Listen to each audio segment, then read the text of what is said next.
Boleh Mas. Yang pertama, kita sampai kesimpulan film ini harus light, harus bisa ditonton dan nggak terlalu berat buat penonton kita ya. Kita sampai sama Mas Anung, kita kesimpulannya di situ. Cuman ada banyak hal yang ingin kita sampaikan kan. Kebayang. Nah, challenge dari film ini kayak gitu tuh, banyak banget kita sampaikan. Wah nggak cukup nih Mas durasinya, kalau kita sampein bisa 5 jam nih film nih. Betul. Akhirnya ya begini yang seperti yang teman-teman lihat di sini. Cukup light ya, gimana? Kesannya gimana setelah lihat film ini? Bagus ya. Nggak terlalu berat kan? Enggak. Nah, kita berharap seperti itu tanggapan penonton juga kan. Jadi kita akan akhirnya kita fokuskan ke beberapa hal untuk sejarah kita selipin dengan montage dan yang kita sadari banget dengan Mas Hanung tuh, Mas ini kita pakai sejarah alternatif loh ini kan. Kita nggak akan bisa bedain mana yang di sejarah beneran, mana yang fiksi nih. Nah itu kan itu hiburan buat penonton kita lah. Silahkan pilih mana yang beneran, mana yang fiksi. Tapi saya berharap banget bisa menghibur, itu satu. Terus yang keduanya ya karena ini kita selalu siap lah ini, semoga jadi bahan obrolan juga nih. Karena ini sejarah alternatif kan pasti banyak yang protes, nggak gitu deh ceritanya, nggak gitu deh ceritanya gitu kan. Tapi ya begini, kita berakhir di film ini dan alhamdulillah bisa kita lihat bersama, cukup light dan menyenangkan buat kita semua. Itu saja. Ada lagi? I see. Aku penasaran juga nih sama proses penulisannya seperti apa, karena risetnya tentu tidak mudah ya. Ini kan ngomongin tentang sejarah juga ada di dalamnya gitu ya. Even though it's alternate di film yang satu ini, tapi itu ada pesan-pesan juga yang ingin disampaikan. Seperti apa Mas proses risetnya sendiri?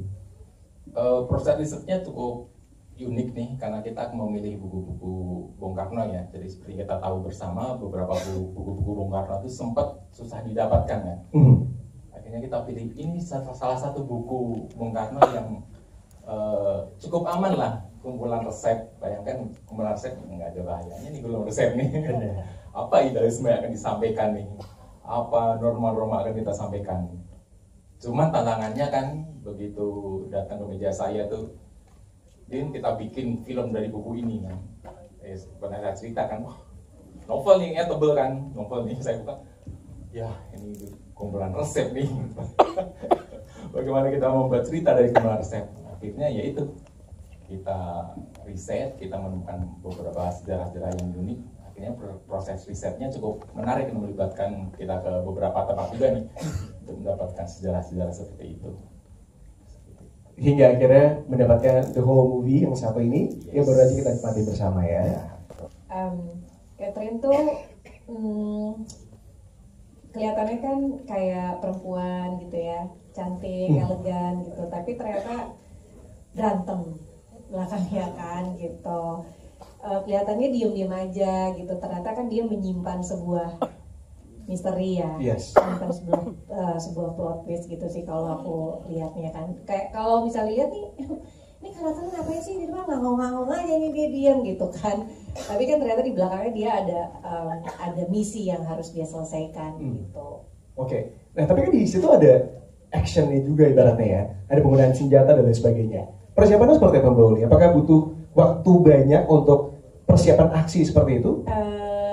Kita belajar sih beberapa kali gitu ya untuk mempersiapkan itu. Cuman memang teknis itu kan luar biasa sulit ya kalau action. Aku sama Nadia kan.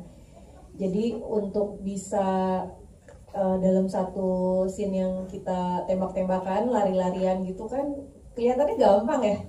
Tapi kayak aku sama Nadia udah lari-lari sih kayak aduh lampunya nggak mati, ulang lagi gitu. Jadi tricky sih memang kalau adegan-adegan action tuh memang nggak cuman kita doang sebagai pemain, tapi juga ada maksudnya berkesinambungan sama kru, sama lighting, sama semuanya gitu, harus sync lah semuanya biar scene-nya bisa berjalan dengan baik. Ada teknis juga soalnya dalamnya ya. Betul. Tapi ada sempat luka-luka, memar-memar gitu? Memar dong pasti. Baik.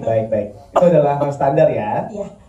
Soalnya pas kita selesai tuh aku sama Nadia kayak, aku kok memarnya sebelah kanan ya? Kayaknya aku tangganya di sebelah kiri deh gitu. Jadi kita kayak, ini memar apa ya gitu. Jadi kayak banyak-banyak itu di tangan aku banyak memar-memar. Kayak aku bingung ini kenapa ya kita gitu. Tapi puas sama hasilnya? Puas. Aku belum nonton. Ih kan? Sombong udah nonton. Lagu saya udah nonton. Oke, karena buat aku pribadi, Aku bahkan berpikir dirimu punya kemampuan bela diri.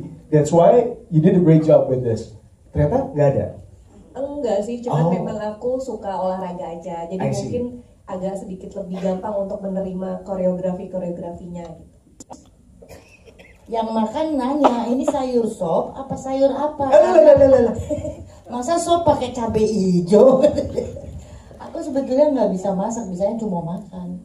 Tapi kalau misalnya urusan rempah-rempah, karena kan ibaratnya Ibu Yanti yang bisa bikin mengembalikan lidahnya Rosso kembali seperti semula. Untuk urusan jamu dan rempah-rempah, apakah Ibu Yanti juga punya intuit gitu? Kalau itu karena saya dari kecil seneng rempah, tidak suka dengan obat-obat kimia. Oh wow. Saya sukanya rempah, jadi kalau sakit flu apa gitu semua pakai rempah. Kayak kan karena umur ya udah banyak ya, dengkul sakit apa, minumnya jus serai. Saya jus, lalu saya minum air disaring pasti ya. Kalau masalahnya aduh keselak. Iya benar sih. Iya. Gitu sih. Oh, jadi sebenarnya dari kecil sudah memang terpapar dengan jamu-jamuan dan rempah-rempah. Sebenarnya Dinda itu karakternya cukup misterius ya, karena dia tuh main di dua spektrum emosi yang berbeda, di mana di satu sisi dia itu nurut sama bapaknya, tapi di satu sisi dia tuh sangat punya kepribadian yang sangat liberal gitu. Jadi untuk mendalami karakter Dinda, aku lebih banyak ngobrol sama Mas P, sama Mas Hanung, karena kita juga harus mengerti psikologisnya kenapa Dinda bisa seperti itu. Jadi cuma bisa dicapai lewat ngobrol sih sebenarnya, like ngobrol, nulis, benar-benar gimana ya? Ya lebih banyak ngobrol sih. Susah apa enggak meranin karakter Dinda, tentunya pastinya challenging. Pastinya challenging, tapi ya gimana ya? Meranin orang-orang, meranin gadis misterius tuh kayak susah sih, karena harus susah ditebak gitu kan. Iya. Ya, jadi gitu. Professional chef sama kayak Chef Reza ya. Aslinya aku hampir nggak bisa masak. Aku cuma bisa bikin pasta atau apa yang udah gampang lah, udah ready made, tinggal masak apa segala macam sausnya. Jadi kita belajar teknisnya lumayan lama buat motong apa segala macam.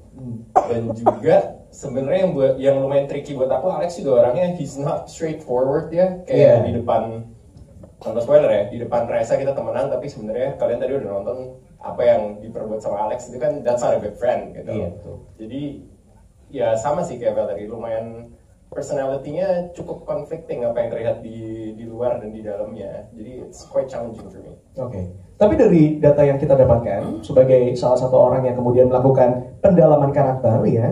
Jadi katanya Cio ini sampai bawa pulang chopper board ke rumah karena dikasih PR sama Mas Greg ya, yang membantu kita untuk masak-masak gitu ibaratnya.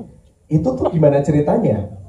Iya, jadi Mas Greg itu food stylist, coach kita. Oke. Aku, Jerome, sama Nadia ada workshop 3 minggu buat teknis soal masak-masak segala macam.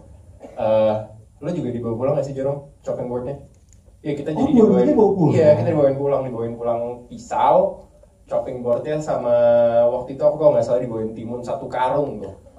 Suruh bukan 1 plastik lagi, 1 karung di timerin gitu. Jadi misalnya dalam 30 detik dari timun utuh harus bisa dipotong sampai dicacah gitu. Dan potongannya nggak boleh yang tebel tipis, harus konsisten, harus presisi kalau kata Nadia. Jadi it's quite challenging sih. Oke, jadi tidak mudah untuk kamu belajar seperti itu, tapi sekarang udah mulai belajar masak.